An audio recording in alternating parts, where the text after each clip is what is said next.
Advisory. Some episodes of the 1836 podcast are not intended for all audiences, due to details that might be considered disturbing. Listener and viewer discretion is advised. June of 1941. It wasn't pleasant, I know that. No, I was sworn in on the 21st day of June in 41, down in Camp Robinson, Little Rock. I guess it's there just a few days, because we got to California the 27th of June. Anyway, when we got on the train, the car I got on, the corporal that was in charge told us where we was going. We was going to Camp Roberts, California. We pulled out from Little Rock. It's at night, and I woke up at midnight and was over at Memphis. And I couldn't understand why we was going in that direction, but in my military duty, you never know which way you're going to go. Anyway, but we come from Memphis at daylight the next morning. We was in Springfield, Missouri. And from there on, I put miles between me and home. Got out there in California. We went down to Los Angeles, and then back up the coast to the Camp Roberts. I don't remember what time we got off the train, but we was all at what they call a parade field, a whole bunch of men, and I think they fed us, and then they went to calling off names, assigning us to different parts of the camp, you see, and they'd called all the names but one that I was with, left Harrison with. He tapped me on the shoulder, and I looked around, and it was him, his Arliss Longhorn. He used to barber in Harrison, him and his brother Hugh. He says, let's stay together, we might get in the same group. Sure enough, we did. I forget which name was called first, but anyhow, they didn't call more than a dozen names to the other was called. And signed us to their company and their barracks, broad bedding, and the barracks at Camp Roberts, they held 60 men, 30 down and stairs and 30 upstairs. Me and him went upstairs, and we put our bedding on the bunks about middle ways on the left-hand side. That's from the end we went up. And the next morning, of course, fell out in formation. At that time, there was 4 squads in a platoon, and we fell out and got in the rear squad about middle ways. And they started in that the first squad is downstairs on a certain side of the barracks, and the second squad, and the third squad is upstairs on a certain side. We were the only 2 men out of that whole group of what had to move bunks. In basic training, first Monday after the 4th, I got out there the 27th of June. The weather was pretty warm during the day, but now at night, you slept under a blanket close to that ocean.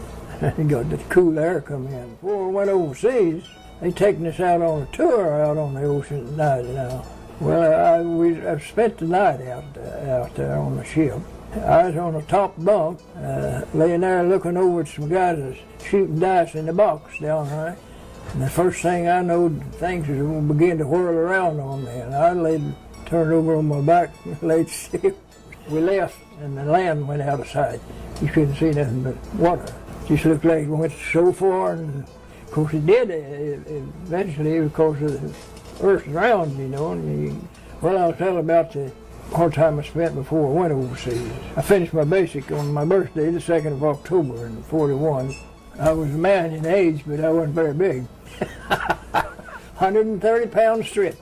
And they come out, I weighed up in 165 to 70.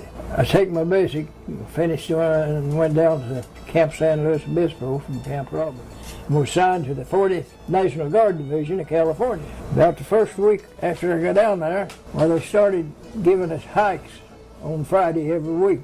And every week they'd increase the mileage. And the last hike we made on Friday before Pearl Harbor was 35 miles. And that's up the biggest part of it on blacktop. Sometimes you hardly feel whether your feet is under you or not. But I was there at San Luis Obispo, and of course Pearl Harbor come along. I stopped all scheduled training. I mean, everything was shuffled from there. We just moved from San Luis Obispo up to Fort Ord.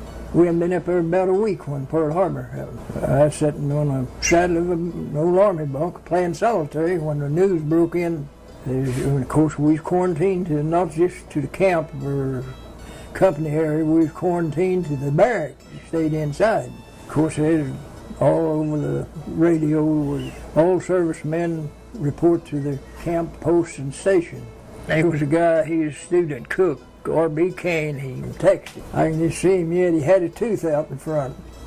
He come in drunk, and he had a grocery bag about half full of bananas. He come in the barracks throwing them bananas all over. But anyhow, we was quarantined to the barracks. Of course, they'd let us had to take us out and go to chow, mess hall to eat. And on Monday morning, we were still quarantined, and nobody knowed what was going on. But at 4 o'clock that afternoon, orders come down to all personnel but the administrative personnel.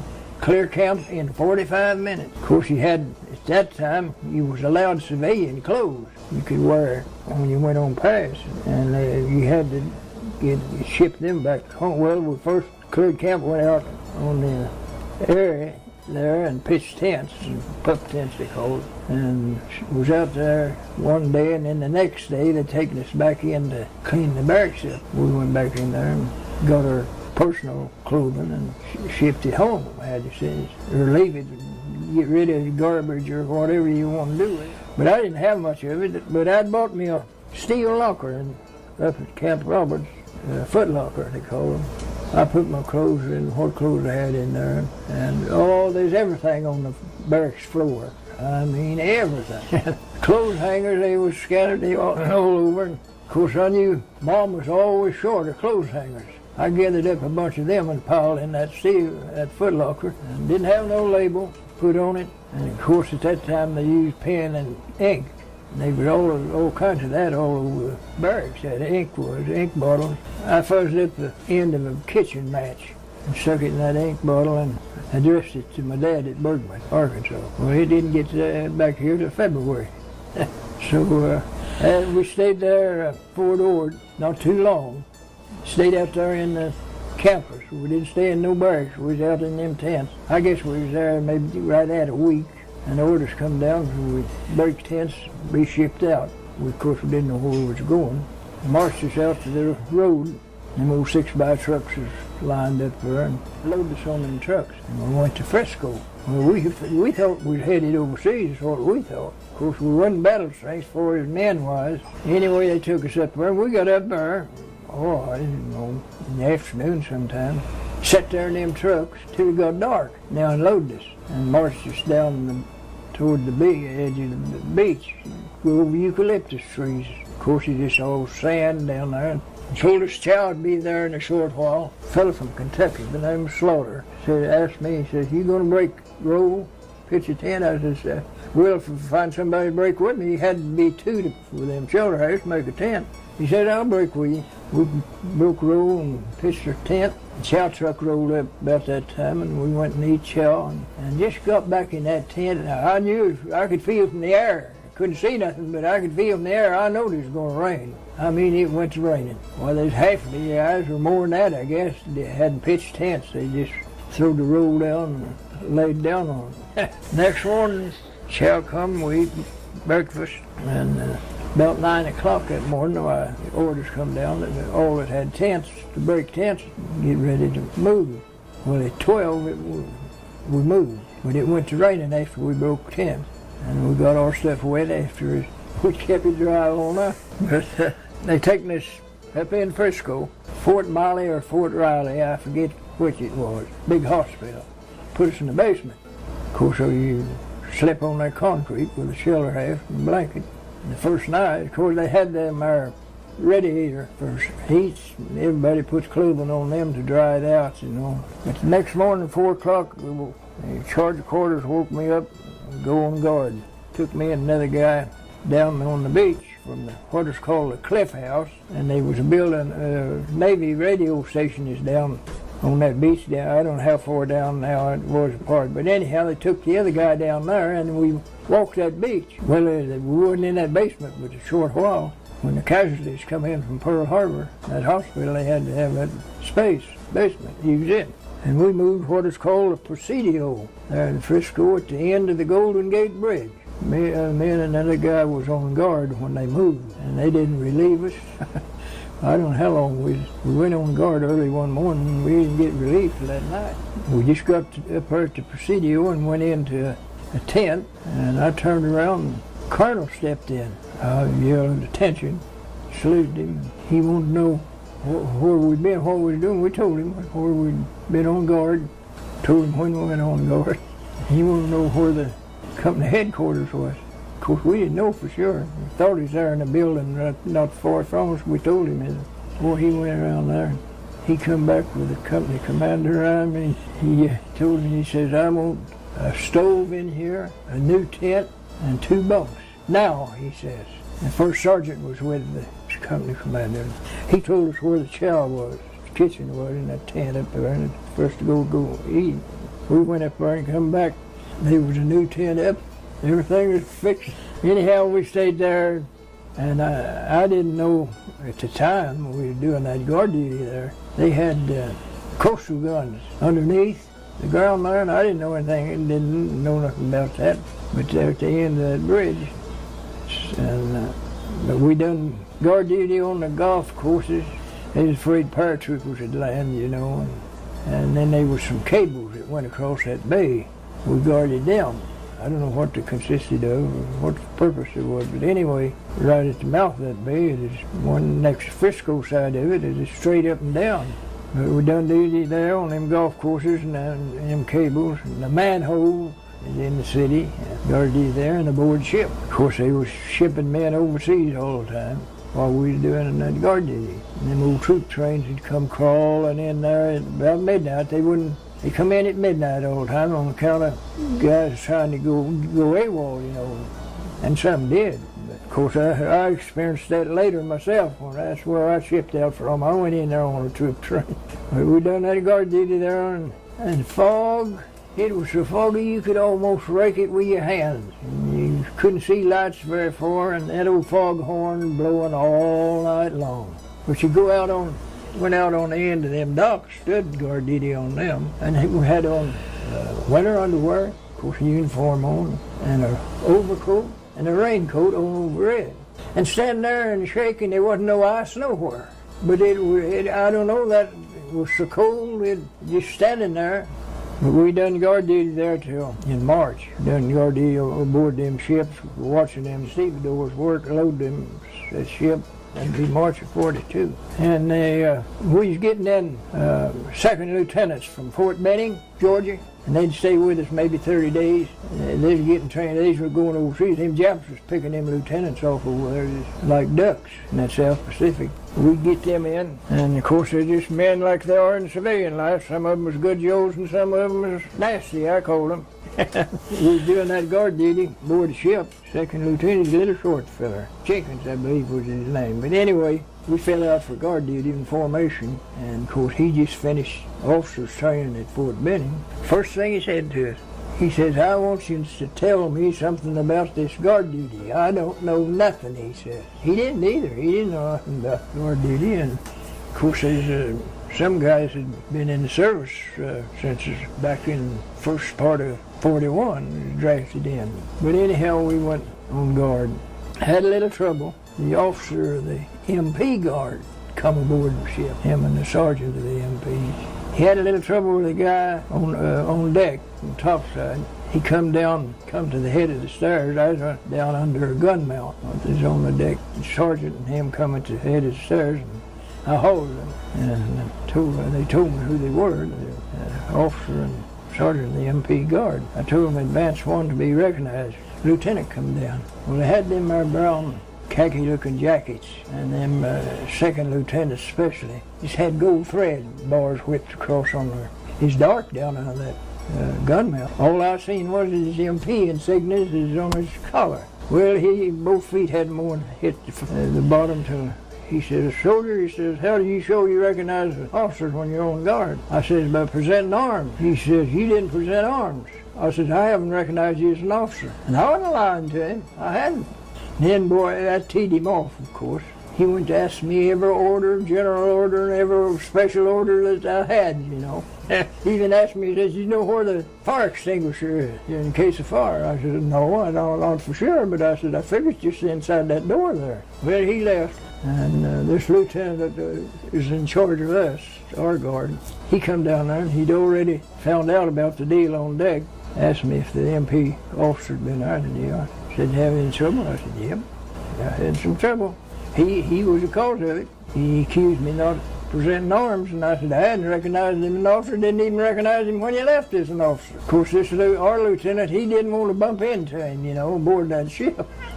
And our lieutenant left, and wasn't long till I heard him coming down the hall. Well, I noticed my lieutenant, because he's a short fella, I could tell from the way he's walking. He's a short man. He come out there, he says, "Can you tell me where in the hell that gangplank's at?" I said, "No, they moved that gangplank." I said, "There ain't no telling." Well, he was wanting off of that ship. I figured we'd be called up on the carpet next morning, but we wasn't. But you run on to them guys, and lieutenants, especially them, we call them shave tails, and the second lieutenants, just out of training. I don't know what it is about a man, but you know the same thing. When a man gets a little step or two up the ladder, they change their attitude, a lot of their attitudes. But this guy that is our officer that night, he was a begging for information. Well, he didn't know nothing about that guard duty. But one thing about that guard duty, after you get in the service and do enough of it, when you're assigned to a post, you're the boss of that post. Me and the guys walking through a grove of eucalyptus trees along the side between the street and the golf course, and was meeting about halfway. Well, this lieutenant that was in charge of us that night, we knowed what kind of guy he was, and they was building a new Navy radio station down there along the street, and they dug the ditches for water lines and power lines and things. And the guys is on guard down there, is down in that ditch. He caught him at it. That night I heard him drive up down there in the Jeep, but he never did hear it start up, come on up the street to us, and the moon was shining, and I looked out in that golf course, and I seen him out there. He's coming around behind us, coming in about midway to that grove of eucalyptus trees, and I seen him. I didn't even haul him, and come up, he jumped me for not hauling him. I wonder why I didn't haul him. I said, "I thought you was the other guard," and by that time I heard the other guard were coming. They changed us, made us walk together, changed that post, and then on they walked together. But anyhow, if you're in there long enough to know, but you better know what you're doing when you're messing around with an officer that way. It can make it rough too, boy. And of course, them our guys, like I said, they were just with us. They wasn't assigned to us permanently. They just kept them there for about 30 days, and then they went overseas. During that time there, I had a buddy that worked in the supply room, and we'd been out on a little hike and come in, and had to get ready for stand retreat, paying tribute to the flag, And that buddy of mine, he was in the latrine shaving and cleaning up, getting ready to stand out. Went into formation and stand retreat. And he come around and whispered to me, he said, "You're supposed to report to the orderly room immediately." I said, "Well, what's going on?" He said, "Don't make any difference," says, "you just go up there." I went up there, first sergeant sitting there with the desk. He said, shoved it over across the desk, sign this. I forget how many days leave it was. I signed it. And I hurried back and got in the barracks. The company had already fell out in formation before the retreat started, though. My buddy Leo was in there, my barracks. He told me, he said, "What is up?" He says, "They're going to take so many PFCs out of the company, send to the South Pacific." And me and his name was Fassbender, my name was Farmer, and he's right behind me on the roster. And the company commander didn't want to lose either one of us, and he's going to shove us out on furlough. Well, before we got out till the orders come down, nobody was to leave on furlough. I don't know how the company commander managed it, but neither one of us was picked. But we'd have to do them prisoners that got into trouble, and was in the guardhouse, and they'd make, after training hours, they'd make them work there in the camp around the barracks. But you had to have to guard them. I drew that guard one evening, and we run into the night, 5 of them. And I took them up at regimental headquarters building. They clean it. There's one of them I know just as soon as I seen him, or as soon as I signed to him. I could tell from the looks of his eyes he had what he had in mind, if he could get a chance, was to take off. Went up there, and I wasn't paying much attention to the rest of them. He went in the latrine, cleaned it, and he come out with a wastebasket and a garbage barrel. The door went outside and around the corner, and the garbage barrel was on the corner on the other side. He asked me about taking it to the barrel. I told him, "Go ahead." But I gave him time to get out there. I went out there and went around the corner, and he's standing at the other corner of that trash can, laying on top of that trash barrel, looking every direction. But when he seen me, he just dumped it and come right back into the barracks. corporal of the guard come around and want to know if I was having any trouble. I said, well, not to speak of yet, but I said, it's brewing. I said, you send another guard up here. I said, I can't keep in touch, watch all 5 of them. Of course, the regulation was if you let a prisoner get away, they could make him serve his term. I was a guard one night, that's when we went to Frisco, and he'd been AWOL, and he was in the regular guards. Of course, they filled it up with selectees then, they called the guys that dressed then, and he had him an air mattress. And we'd moved half the company in a pump house down on the beach and half of them up there at that Presidio at the end of that bridge. And we was down there at that pump house. Big old engine running all the time. He'd run 24 hours, and there's 2 of them, and they'd switch them. I don't know what this pumping, but anyway, he was sleeping on that air mattress. I had to watch him one night. I don't know, it was after midnight. He woke up, he said, you wouldn't shoot a man, would you? I said, I ain't serving nobody's time either. That's all I told him. So we've done that guard duty there in Frisco all from right after Pearl Harbor till, I guess it's around the middle of March. I know it was in March. The military wanted that there coast blacked out at night. They couldn't get it done. Couldn't get the corporation they needed out of it. And they claimed the Japs torpedoed Santa Barbara down there in February. But I don't more believe that the Japs got that close to the United States. I think they had some of our own Navy to do that. Of course, when Pearl Harbor, they could have hit that West Coast just as easy as they did Pearl Harbor. I mean, nobody knew nothing what was going on. But that's the way it is. It's not, you think you've got everything ready for something, but it never is. Just like I told the Major after I come back from overseas, big old red-headed guy, helping train them trainees down there in Florida. And I'd bring 12 men 1,000 yards up through a grove of trees to the edge of a field and deploy them along the edge of that field. Because they had silhouette targets they jerked up with cables, underground cables. And I was laying there on my belly and somebody kicked me on the heel. I looked up in his helm, Major. He says, I didn't have no rating on a PFC. He says, soldier, says, can you control these men from here? I said, no, sir, not without their cooperation I can't. He said, you're supposed to be crawling up and down this line. I says, yes, sir, by the book you are. But I says, these places, you might make one trip. If you was lucky, you might make the second one. If you was extra lucky, you might make the third one. Oh, he says, I know you guys come back from overseas and think you done your part. I said, no, wait a minute. I said, I'm going to soldier as long as I'm in here. But I says, this training, I said, you got a guidebook to train by. You have to have something to guide to train by. But I says, when you get in on the battlefield, I says, you got to have something else. And I says, they call it horse sense where I was raised. I said, cause I says, you can't fit every situation. You can't have it cut and dried for every situation. I says, comes up, I said, you've got to use your horse sense. We call it, well, I grew up at that. But it was, they trained, in that training down there, they allowed 5% casualties. And one of the guys there was in my outfit come back from overseas. He was down there just like I was, helping train him. And that artillery range, while they was having them trainees going right up pretty close to where and if one fell short, well, somebody got hurt. And this guy that come back from overseas, he got a piece of shrapnel, nicked his heart. The day before I went to training men through there.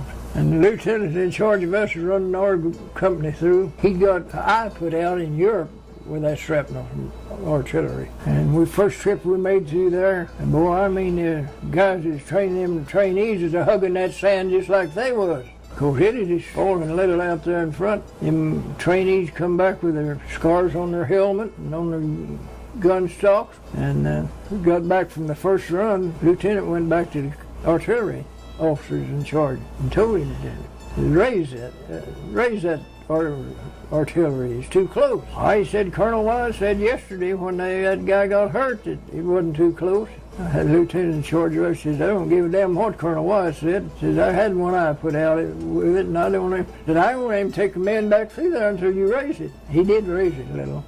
But they allowed 5% casualties in that training. I was taking a bunch of men, advance march, they called it. We was going through timber and going down grade. And they said one had advanced and hit the ground, and then the other had advanced. The man that was closest to me, evidently the one that let his rifle go off was, when he hit the ground, there was a twig or something hung on the trigger guard, and when he went to get up, he'd flip and pull that trigger. And boy, I mean, that guy that was marching ahead of him down there, he's cut leaves and off timber. He's going, the good thing he's going down grade right over his head. But that is part of the training, and that group that I was taking up to the edge of that old field, he was a PFC. He just finished basic training, and they'd keep them there to help train you, you know. And he had a guy that was a machine gun. He set it up in one of them holes that they had a half a pound of TNT in. And they set it off with a switchboard, you know. This year, PFC, or this guy'd finished, he wasn't in PFC, he just finished basic. He let him set it up in there, and they set that off, and they threw them both out of the hole. And just busted that trainee's foot, all just busted it, but didn't bust the shoe. But that is a part of the 5% training. They allowed the training. All that training was dangerous, of course. And as a helping train after I come back from overseas. But after we was there at Frisco doing that guard duty, and left there and went back down to Camp San Luis Obispo. Went to training, doing that training over and over and over, same stuff, you know. And we went out in Antelope Valley for a maneuver once while we was there, and on the San Luis Obispo was right on the coastline by Moore Bay. And convoy that was taking us out there to Antelope Valley, well, I was what's called road guide that morning. Guide the convoy at a certain point, and I caught the tail end of the convoy, the maintenance, what is called a maintenance truck. Road guides did. Got out there in that desert, they'd stop the convoy, and you could see windmills were running there. Guys would start out, it was hot. That maintenance truck had several 5-gallon cans of water on it. I wasn't suffering for water. But we got over there in Antelope Valley, pitched tents, and I forget what little town it was, close by there. And some guys stole jeeps out and went in town and got beer to drink. Of course, the next day, you weren't allowed to go to town. It was off limits. That beer was wet. We went to training out there in the desert, and they gave us a canteen of water, which wasn't a full quart. Lasts from 8 o'clock in the morning till 4 o'clock in the afternoon. And we was training with them old half tracks, they called them. They was 1/2-inch steel. Talk about hot. As long as you was moving, it's all right. But there was 2 drivers, a driver and assistant driver, and then another fellow was driving one. And when you come in at 4 o'clock, I mean, you parked them where a string and touch every bumper. Up through there, out there in that hot sun, 4 o'clock in the afternoon, it was hot. And the first sergeant, he was trying to get the men, of course, they had to clean out the compartment where they rode. And us drivers cleaned that motor off with a toothbrush and little brushes. I mean, it was white engine, and I forget the horsepower, but you had to clean them, refuel them, check the water and the radiator and all. And they was bringing water out there in canvas bags, and guys was grabbing it away from them and turning it up over their heads. First sergeant come around, he's trying to get the company in formation, come around in front of my half track.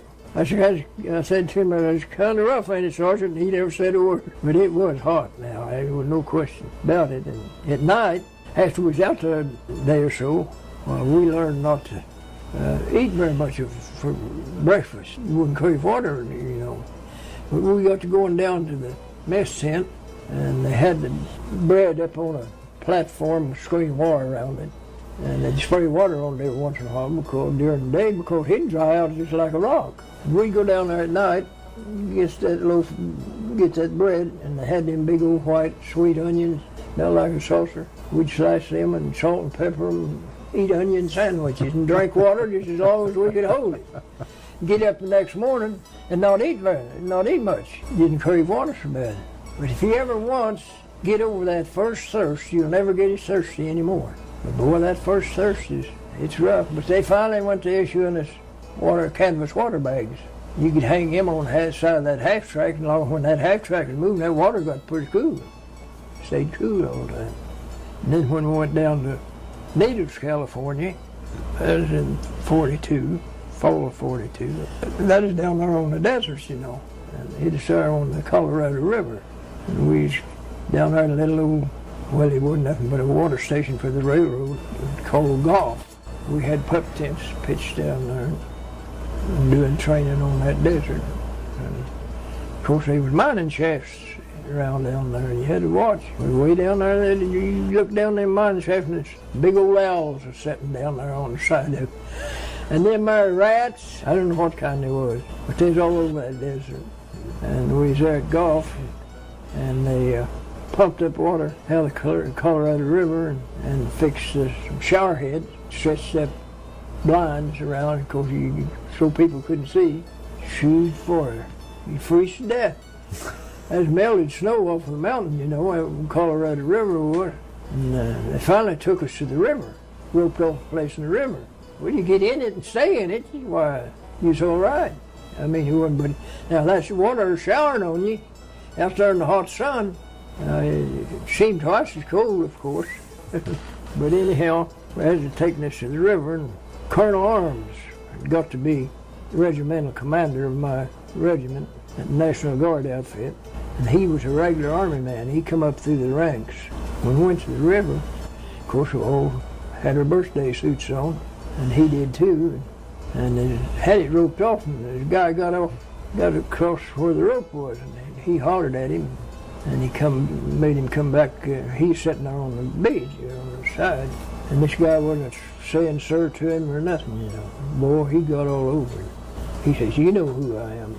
Of course, the guy's right. He didn't have to respect him. It's a uniform that you respect.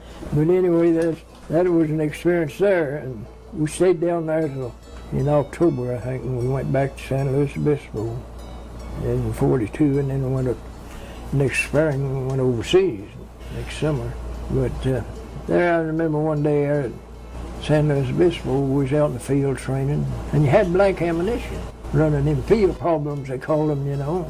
Well, you're just playing wars, what you was doing. Deer was out there, that mesquite brush, and a bunch of men, them deer run over you, and you're trying to get away from many men, you know.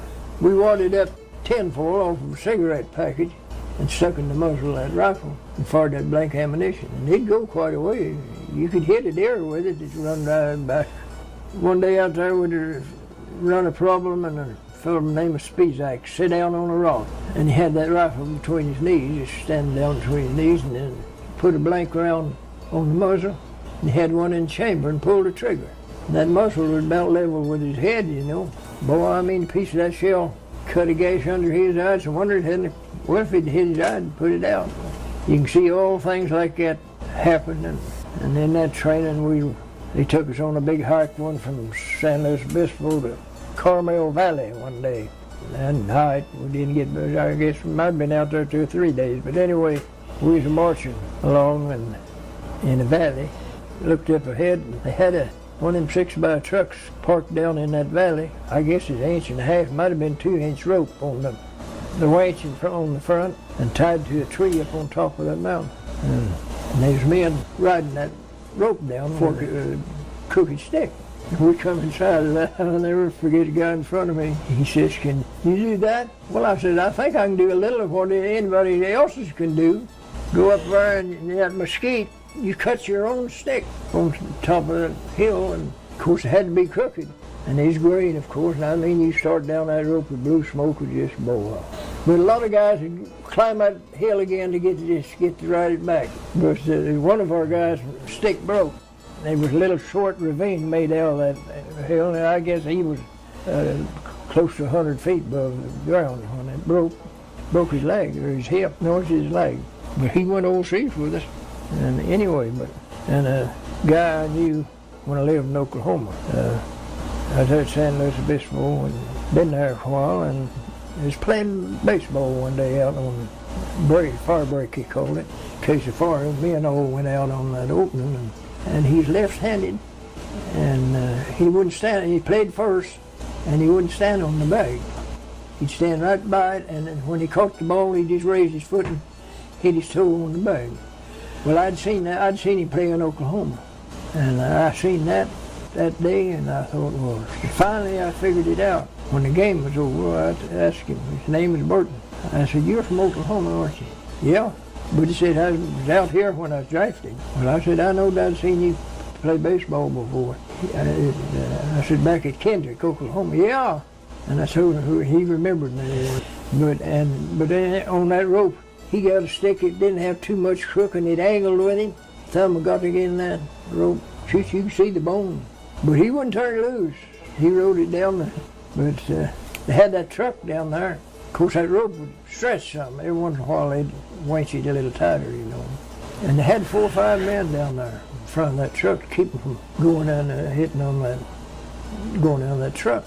But you could, I was watching them before I went down from up on the mountain. You could hit the ground with your feet quite a ways before you got there. And just get in motion, and before you get to the truck, just turn loose that rope and turn and hit you on your shoulder in that sand. You wouldn't go into that truck. There's some of them got hurt at it.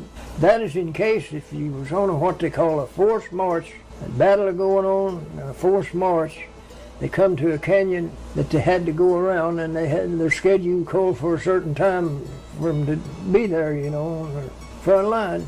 Come to a canyon like that where they could put their men over down that canyon before they go around. It all had a purpose. All that training had a purpose in it.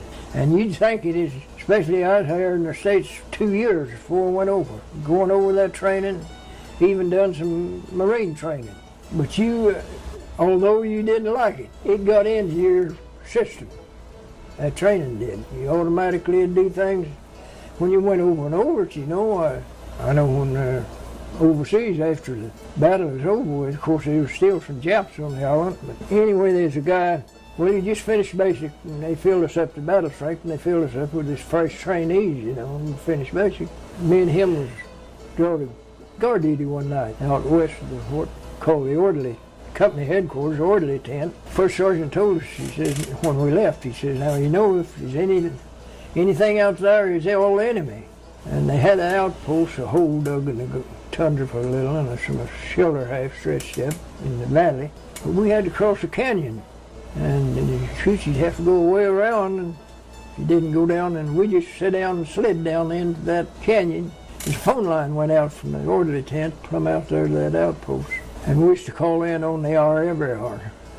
And they had a bunk out there in that little deal, and one could sleep while the other watched. And we slid down that, and just before about the time I got to that, there's a little stream of water and melted snow coming down through there. My heel caught a rock and I slid in there on my back in that water. And I hollered at him and I told him, come here and help me up. I said, if I roll over, it'll be wet all over. So there's a kid named Sisson. We got up following that phone line out across that valley, you know. He, one on one side and one on the other, and all of a sudden there it had been cut with no more phone line. He says, looked over at me, he says, what do we do? I said, we got to go out there. And of course he just finished basic, hadn't had no extra training. But when we seen that, neither one of us, we just gabbing around, you know, and talking, and forgot to put a clip of ammunition in our rifle. Well, when we seen that, both of us hit the ground and click, click went in 2 clips of ammunition. That's when he looked over and said, what are we going to do? And I told him, and I said, you go up a ways. I said, spread out a little ways where this phone line is going, and I'll do the same on this side. And I said, you go up past me a little ways and stop and watch while I go up past you and stop. And I said, when we get up even with it, I said, we both just get up and go in. Well, we did. There wasn't nothing there, but of course there's a phone there and a little old stove, bunk, folding cot.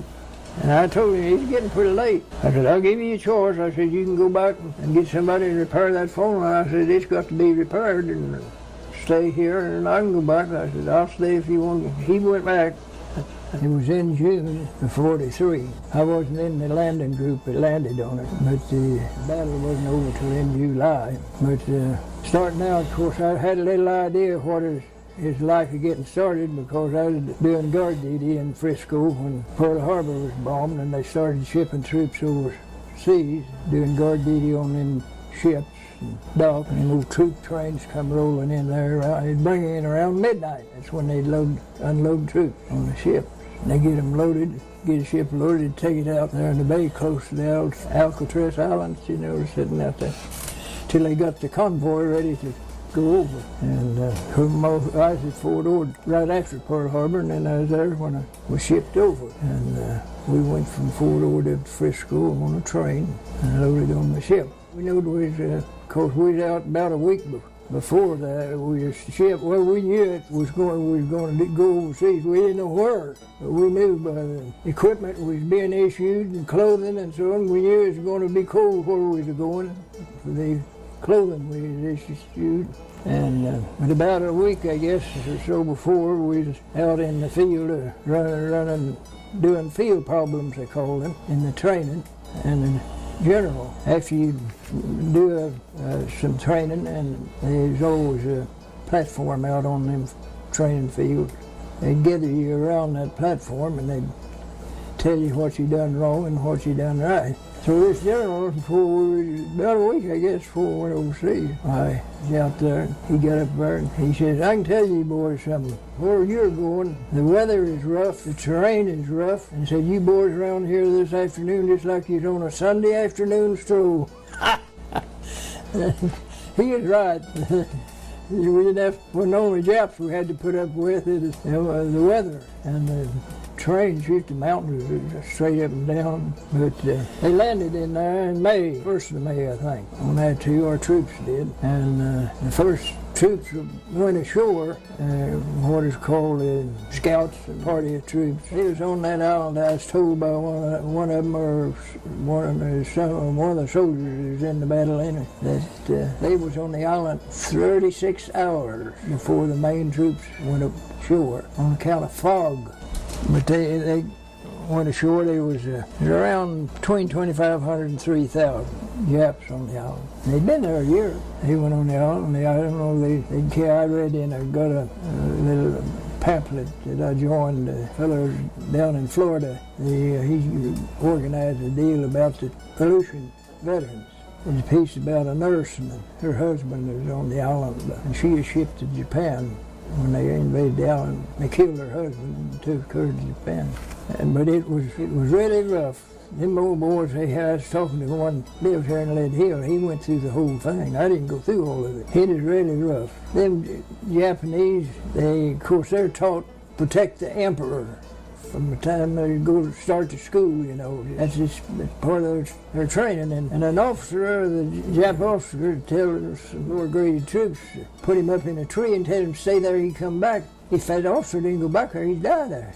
That's just how dedicated they were now. I mean, but the American soldier, his curiosity bothered him. Always wanting to see what is going on, you know. They held our troops down for 3 days. 2 valleys, what they named it the Hog's Back, between the 2 valleys, just a low hill. Finally, an Indian got up and advanced, and the rest of the troops, they went with him. Of course, he had to go over a mountain, and the Japs was up on that mountain and had to go over the mountain. And he got over the top, but they were up there on top of the mountain, and of course snow was on them. And they had their foxhole or whatever their positions they had. They was in that snow, and they could see us in the valley. Because his fog wasn't down on the valley against the ground, but you couldn't see them in the fog up on the side of the mountain. And they held our troops down there for 3 days when they landed. But we landed in on the west side, and their main stronghold was on the east side. They hadn't yet put up no buildings to speak of. Been there a year. Had these big old round tents and for the quarters for the troops. And they just slept in there. They wasn't cots or nothing on the part of the island I was on. They just slept in there like hogs or animals, you know. They had endurance. They can endure more on less food than any human being I was ever around. They had that endurance. They had that rice. They eat rice and fish. It was their main food. Of course, they had it was a bowl, was sort of like our wash kettles, we call them, only it was more oval like a dishpan that they cooked that rice in. I know our company, see, there wasn't no bakery in there, nothing on that. Our company had a baker. He got a hold, after the battle was over with, he got a hold of one of them bowls. That's what he mixed his bread dough in. Break bread at night for the company men. And pies, he'd bake pies for us. Morgan, I'll never forget his name, he chewed tobacco. Then after it was over with, well, of course, them Japs, they got together on I forget this boy that lives here in Lead Hill, he knows his name. He got his dog tags or his identification tags, I don't know what they called it. But anyway, they made their last stand. They come over the mountain from the east side of Chickasaw Harbor, they call it over, a bay. of their own. They couldn't walk. If they couldn't fight, they got rid of him. And they come over and they went just as far as they could go. They got on that. But that general was in the lead where he got killed. And this fella told me him and two more guys found him out of it as soon as he got killed. And then one of them got his saber and one got something else. He says, I got his identification. Of course, he says, saber and the other guys that got that stuff, it's took away from them. But he said, I could conceal it. But they'd go to, that was it. You're fighting people that they're going to die for their emperor. And you've got something on your hands when you're doing that. When you leave the state, you don't know where you're going to be back or not. That's what I intended to say. We're going overseas tonight, but I want to tell something. I might not be back. But I made it back the first time. But yeah, you have a different feeling, because when I got on the land over on that island, all that dirt is rotted tundra, and it's just like black rubber. It's soft. Only vehicles you could travel on that island with till they got some halfway roads built was a vehicle that had track on it, cats and things like that. Because around them beaches you'd bury up in them. But and then mountain during the summer months, snow would start melting there about the 1st of May, and it started snowing in August. But then the snow would melt on top of them, or up on top of them mountains. That tundra just growed about 2/3 of the way up. It stayed so cold up above it, and the top of them mountains is just like some of them is sort of like a shape of a knife. What I mean, they just weather beat that rock. The island itself was just a rock, what it was. But up on top, come to a sharp peak, and just about 1/3 of the top of that mountain was shaly, weather beat rock. Of course, that wind blowed over 100-mile gales. You could walk again that wind and touch the ground once you or snow that you was walking on. And of course, after it's over with, we went to building, put up tents, and then later put up some Quonset huts. But then what that letter is called, a woolly wall letter.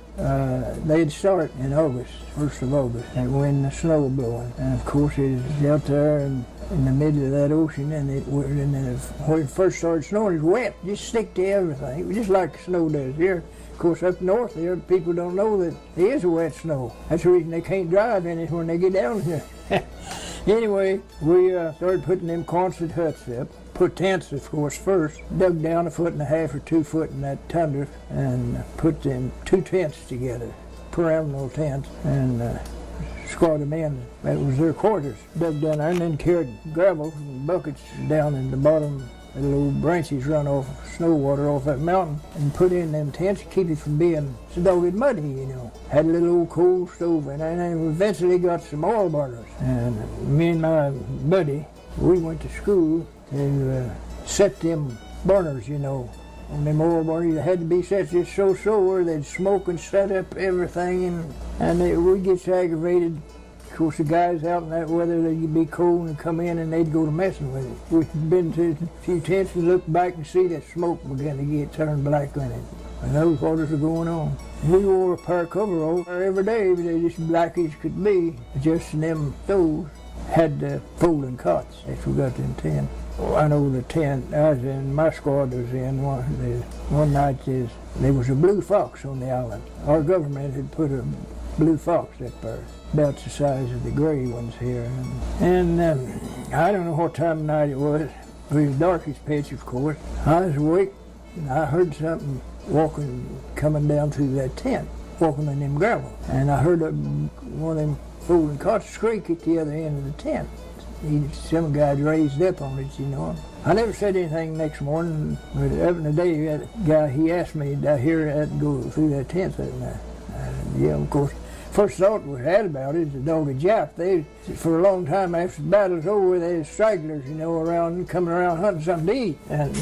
But it's that one of them blue foxes what come through the tent. It was, we done a lot of building. I forget how many, the engineers, they kept track of how many, all the Johns and everything else is built out, kept track of how many buildings went up. I worked with the engineers about a year before I come back, working in a lumber yard, issuing lumber. Put up them Quonset huts, and then we put up a mess hall. I think it's 40 feet wide and 105 or 110 feet long. Prefab. Wall and roof, decking is all prefab. Of course, the floor wasn't prefab, floor framing, and we put down, our government had bought a lot of lumber off of Russia. Oh, there was piles of lumber shipped over there, and we built that mess hall, used that Russian lumber for subfloor. And it was all thickness, just rough stuff, you know. All thickness, all width, liable to be any width. But we put it down there, and I bet you, I don't know how many bundles of cedar shingles we used when we put the match flooring down on top of that. It's side on there. And after we got it built right at the foot of the mountain. Winter then they had some snow slides, and they condemned it for a mess hall. They filled it full of plywood. Of course, them concert huts, they come prefab.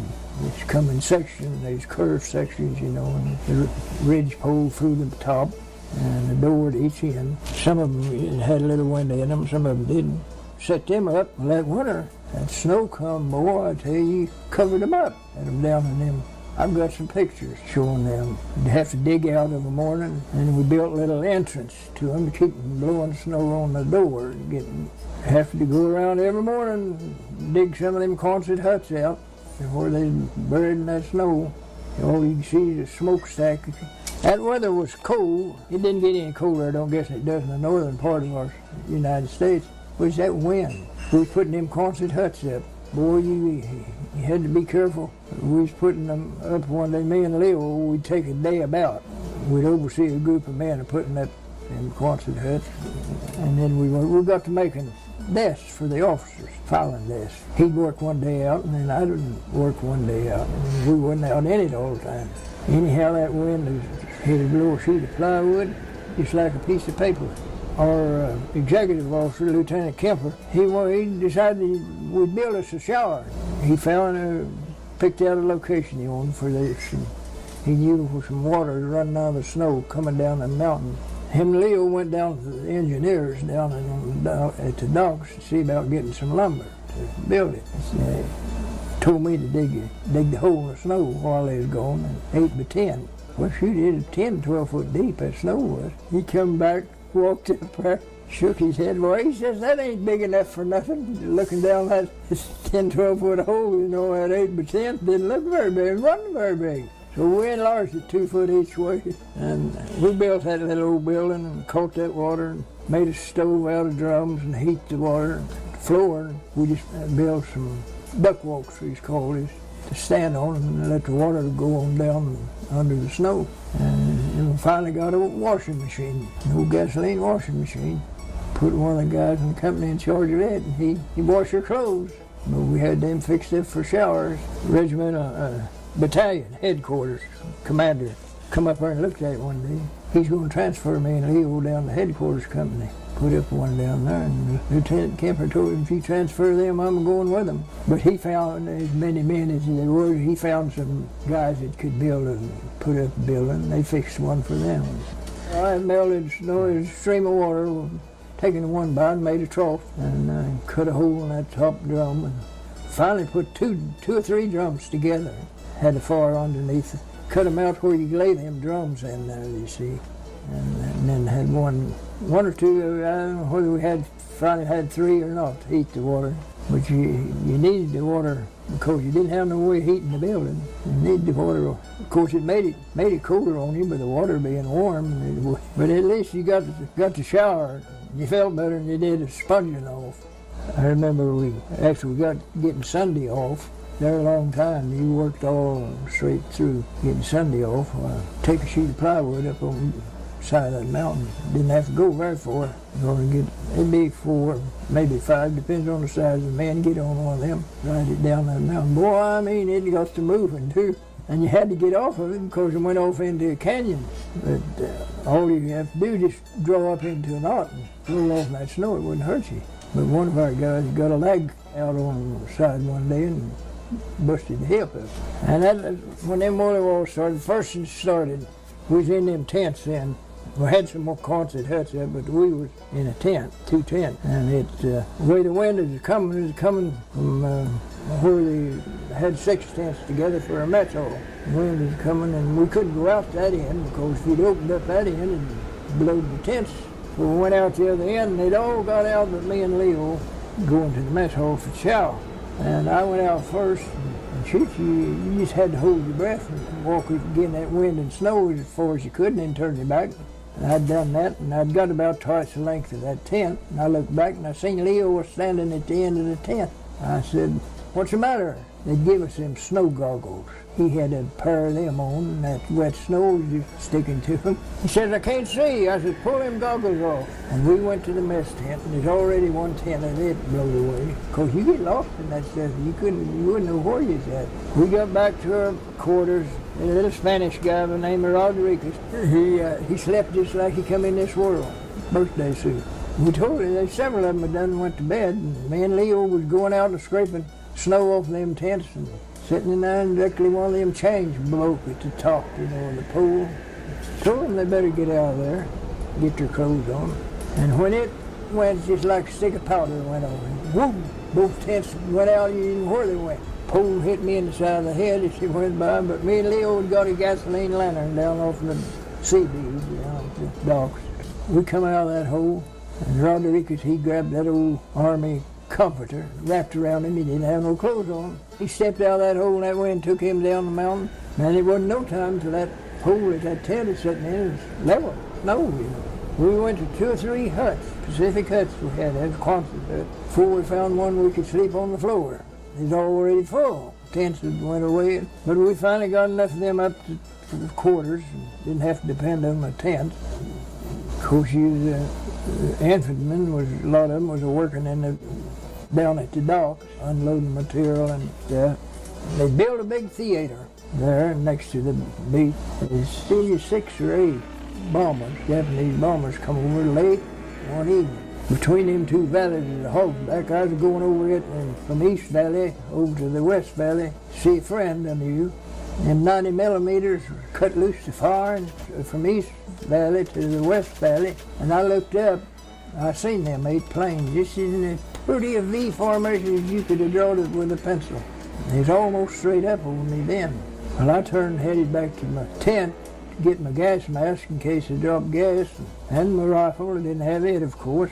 And to get in my, call them slit trenches, we'd cut to get in case of attack. My second lieutenant is in mine. He had to go too. But anyhow, they dropped 8 bombs. They overshot over that theater. They overshot and went, and I seen 6 spouts of water go up when I started back. I thought, well, shoot, they was right up over me. If they was going to drop anything, they already dropped it. And I looked up across that bay, and I seen 6 spouts of water go up. Of course, everything was afire, and you couldn't hear nothing. 2 of them fell on land, but they's duds. They didn't explode. And this friend of mine here, Led Hill, he was in that theater. They just filled it up when that happened. I never was crazy about, but I don't know, some guys was crazy about a movie. Go to see a movie. I never did get it. And I'd rather be anywhere, it's be in a theater, not interested in the picture. So of course, they come out of that theater. But after that, we had drill. You went to positions where you'd taken if the island was invaded, San Pietro was his name. He's Italian. He was working down at the docks. Of course, we had men working down there when that happened. He said, "I'll run until they give out." They had unloaded a bunch of drums with high-octane gas for the planes down there along the beach. And someone had said, stay away from that gas. And he said it was dropping gas. And he didn't have a gas mask with him. Said they run until they give out. That was quite an experience. There wasn't no casualties because they didn't hit any. There was a few ships in the bay, but they didn't hit any of them. But we figured they'd be back. Of course, Tokyo Road was broadcasting every morning. They was going to take our 2 back. Oh yeah, we hear her. We get her on the radio. Yeah, but you couldn't write and tell you folks back here where you's at or anything. But shoot, it's all in the magazines. And you get magazines and showing. But there's one guy named Dietrich working down at the docks. They showed a picture of him working there back here in a magazine or a paper or something, and his folks identified him. They seen it, they identified him. He got a letter to that effect. And we fished some. And by a certain time of the year, them salmons, they come back up in the little old streams and where they was hatched and spawn. But when we got Sundays off, me and an old boy from Florida, named Langley, decided we'd make us some gigs.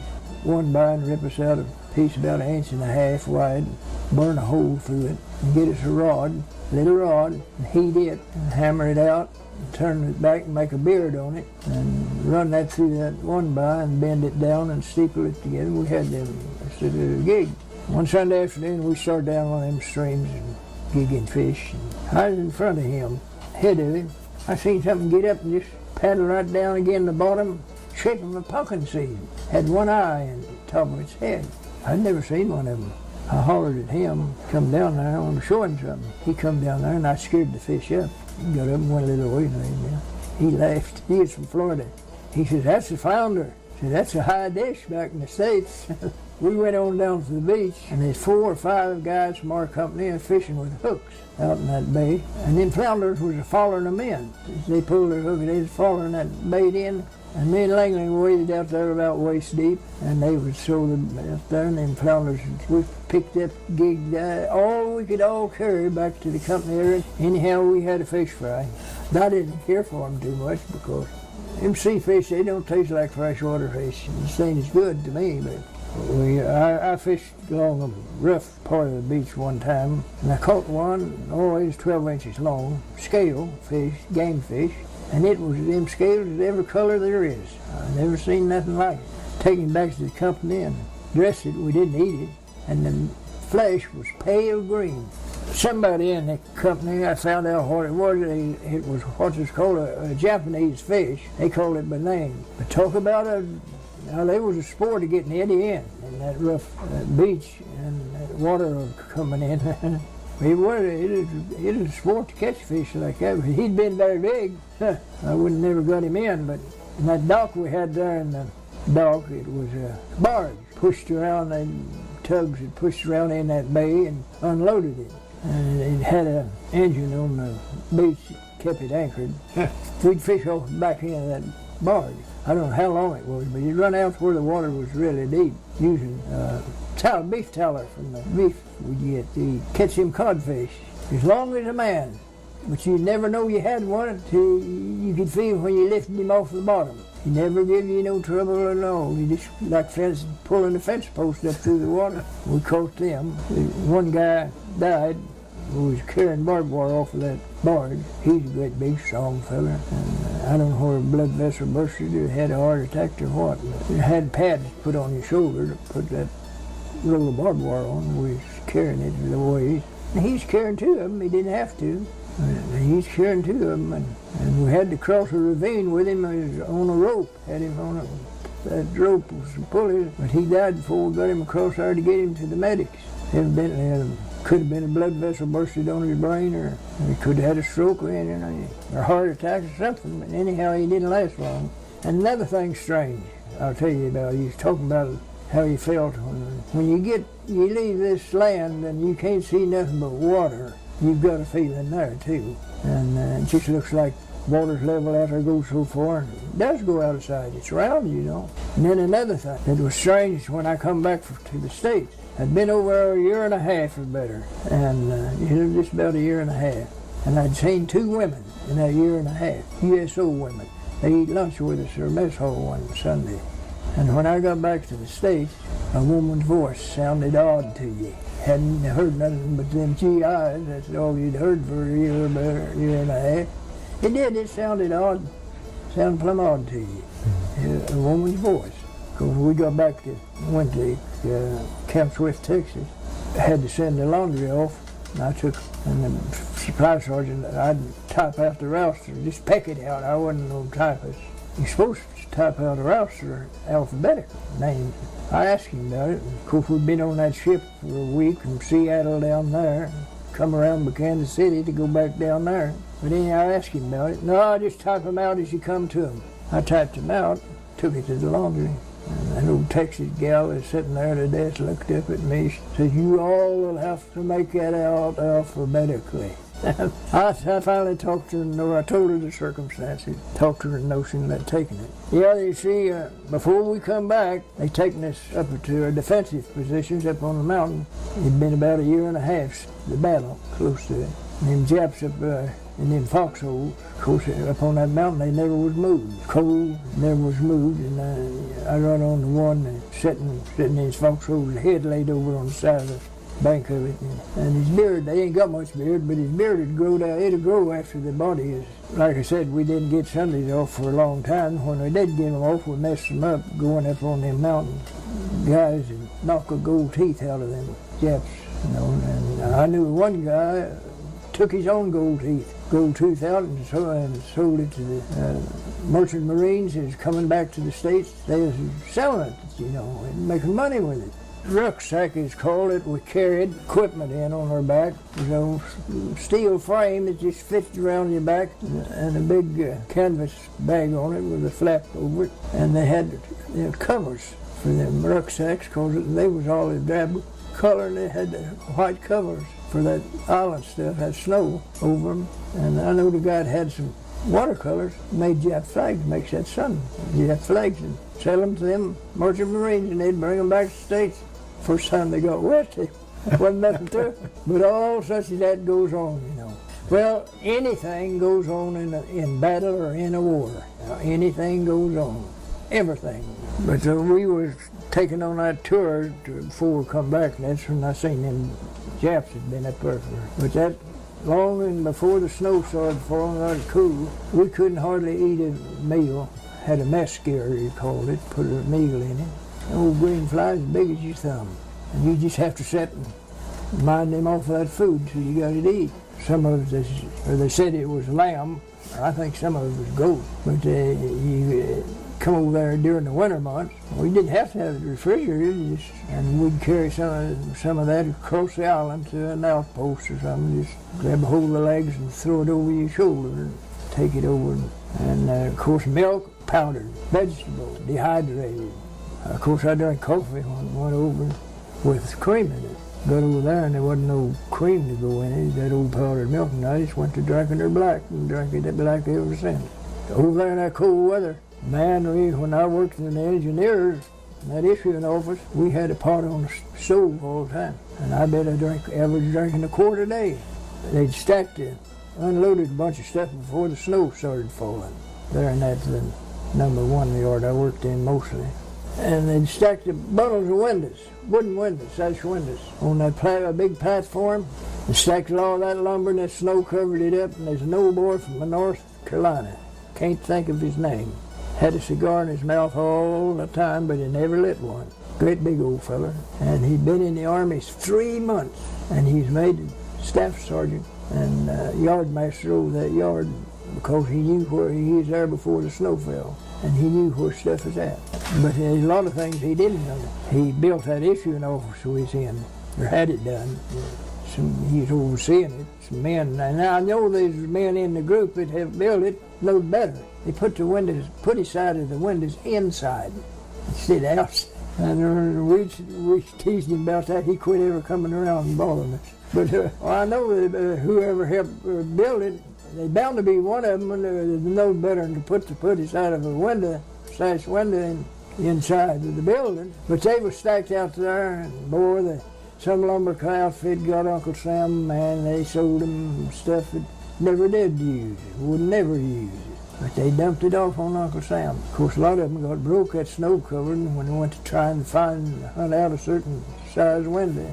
Break out glass. We first 3 of us, I reckon, from the infantry, went down there to engineers to work in the yard.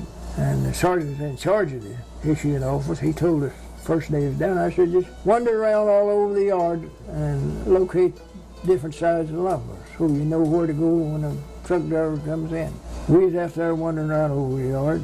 The engineer officer, captain, come by. I don't know what we was doing. We told him what we was going to go to work. And I don't know how, why, or we was lucky, as far as that goes, standing just across the drive from where we was standing, is a stack of 1x12s. He won't know how many feet there was in one of them boards. If he'd have known anything about lumber, he wouldn't ask about a 1x12. He'd had to figure, that was the easiest piece of lumber in the yard figured. Well, you had to look at it, the length of it. Worst thing I seen about the service. A lot of guys in positions that they didn't know nothing about. A guy told me about he was building something and using inch lumber, and the lieutenant told him to go to battalion headquarters and get some 16-penny nails. He went and got them. Come back, and of course, as soon as he seen them, well, that wasn't what he wanted. The boy said, well, what kind of lumber are you working with? And he showed him, he said, you want 8 or 10. And, well, go get them. Them officers said, well, they're just like people out in civilian life. You know, you're on a public job where some guys knows it all and don't know nothing. Anyway, them officers are just like people in civilian life. And the worst thing I seen about the service, the way guys is treated, when I come back from overseas to one of them training camps, training rookies, guys had been in the service nearly as long as I had. They hadn't been out of that training camp. They'd take advantage of them trainees and have them doing things that we'd been out on maneuvers and for 2 weeks, and belt and pack and leggings, old canvas stuff, and it got dirty, and I picked it up one Saturday afternoon. I was going to clean it up, and a corporal that had been there helping train them trainees, no telling how long. He says, what are you going to do? I said, I'm going to wash my equipment. Oh, he says, you can find one of them trainees that ain't done something right or something, and have him to wash it. I said, that's not his equipment, it's mine. I said, you fellas are going to find out what the Army's like one of these days. I said, this ain't the Army, it's just a school for the service. I said, that's all it is. And there's a sergeant, a Spanish guy, Saldana, down at the other end, and heard us up there. He says, tell it to him, farmer. Says, he don't know nothing about this service. Well, I had them trainees, one of them asked me, he says, why are you guys from overseas different from these other Catholics? I told him, I said, I ain't gonna tell you, you'll find out when you leave this place. I said, this ain't the service, really. I said, it's just a school for the service. But when we started back from over there, it was the 27th day of December in 1944, just after Christmas. And it had never snowed like it snowed that day. Wasn't no wind. We got aboard that ship. I mean, that snow was coming down as big as quarters, and it looked like they was just shoving each other to get down. We never got 3 lengths of that ship away from a dock because you couldn't see the island.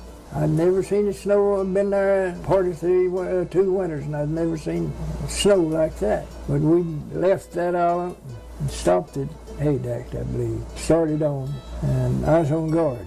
A bunch of us on guard. We each out early to go take our post. It was on top side on the deck. But about the time they went to feeding the troops on that ship, we hit a storm. And I mean, the bow of that ship, that skipper, he'd angle about a 45 degrees of them waves. The bow of that ship, we were climbing that wave, you know. When it balanced over, so I mean, that old ship just whammed down like a car sliding over a slick bank. It's called wham. I sat down. As long as I sat down, there was a guy come on guard that didn't put his life jacket on. He hung it on his arm. He's already seasick. And he went to the rail to heave over, and he flipped over. The skipper seen it, the captain of the ship. Boy, he blowed that distress signal. I mean, them sailors come out of them quarters putting their clothes on, but the sailor on the gun mount there pulled this guy back aboard. He hung on, he pulled him back, but the skipper didn't see it. They threw out life rafts with lights on them and all that. And boy, that old ship, I left it. A Swede by the name of Johnson, a really big old red-headed guy. I seen him the next morning. He says, they won't have to mop that galley. I said, why? He said, I went across that 5 times on my rear before I could get on my feet. He said, when I got on my feet, I went to the latrine. There's garbage cans in that latrine, you know. He said, I went in there and he said, there's 6 men on every garbage can. Oh, it was a mess in that latrine. There's a lot of feelings that you go through with. Well, as I've said before and a dozen times, it's a great experience, but I don't want no more of it. A Sunday school teacher one time asked me what was on the soldier's mind that was overseas. And I said, the day he come home,